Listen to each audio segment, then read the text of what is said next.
আসসালামু আলাইকুম। চলে আসলাম খুলনা জোড়া গেট। এই সেই খুলনা জোড়া গেট ঐতিহ্যবাহী জায়গা।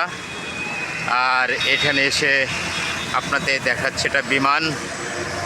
এই যে বিমানটা এখানে স্মৃতি হিসেবে রাখছে, বিমানটা রাখছে এখানে। অনেক সুন্দর, আর এই জায়গাটাও অনেক সুন্দর করছে, এই যে অনেক সৌন্দর্য। এই আমরা দুজনে চলে আসছি ঘুরতে, জায়গাটা দেখার অনেক সৌন্দর্য।